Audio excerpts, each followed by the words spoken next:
I've this telly before. Now for tomorrow, certainly isn't going to be raining all the time, but there will be some showers. We'll clear today's rain away quite smartly, and then some showers popping up, one or two heavy ones, but there will be some big dry gaps in between, so some places may avoid Very thin. completely. Temperatures, well, no great shakes for this time of year, but 19 to 23 degrees. Get yourself into some sunshine, that won't feel too bad. Into Wednesday, well, this area of high Right, pressure well, I starts tell to you, build. that's Quite a there. weak area of high pressure. Oh, that's a That will 22. peel off most of the showers. Underneath that high, though, we should start the day on Wednesday with some areas of mist and fog through Northern Ireland, western parts of England and Wales. Some sunny spells developing, parts of northeast England, Scotland seeing a bit more cloud, still one or two showers, and temperatures 17 to maybe 25 degrees in the southeast. Signs of something a little bit warmer. Now this is going to be a warm week across much of continental Europe, and towards the end of the week, with this area of high pressure to the north of us, we may just start to tap into some of that warmth, the southeasterly breeze, bringing some of that warmth our way. But just how warm it gets depends on the progress of this frontal system pushing in from the west. That will bring some very heavy, perhaps thundery rain, and will then once again suppress those temperatures. Before that arrives, it looks like some of us will see temperatures into the middle 20s Celsius, maybe just a touch higher than that, but with that heavy thundery rain sweeping through during Friday night into Saturday. So yes, more wet weather in the forecast. All right, Ben, thank you very much. Ben Rich there, and that is it from the News at One team for today.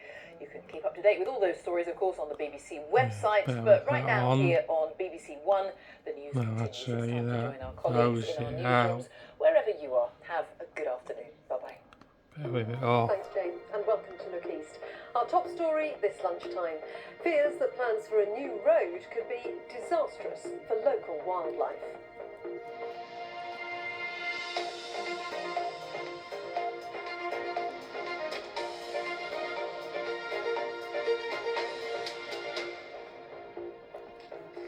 Hello there, very good afternoon to you. We start with the wildlife experts in Norfolk who say that a new road can spell the end of a super colony of rare barbastelle bats.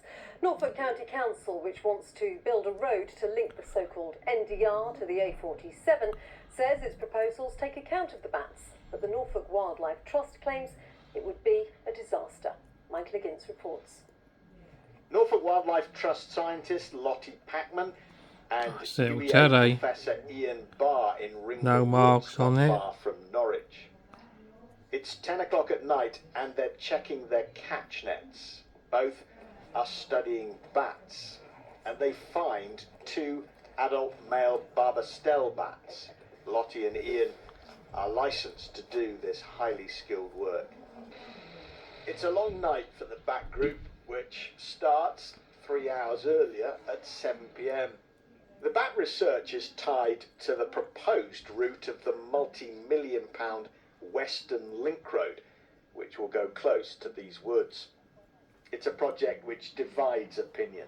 Yeah, so it's tricky, and we recognise that there is an issue here with rat running and congestion. I think what we really feel is there needs to be a lot more effort put into looking at alternatives. Stuck with this This tethy. is the problem. I wouldn't Roads in the care. area are clogged up, and the county council say the Western Link is the solution. It's the missing section of a dual carriageway round Norwich. The council is waiting for money from the government. Latest figures suggest it could cost £400 million. But what about the bats?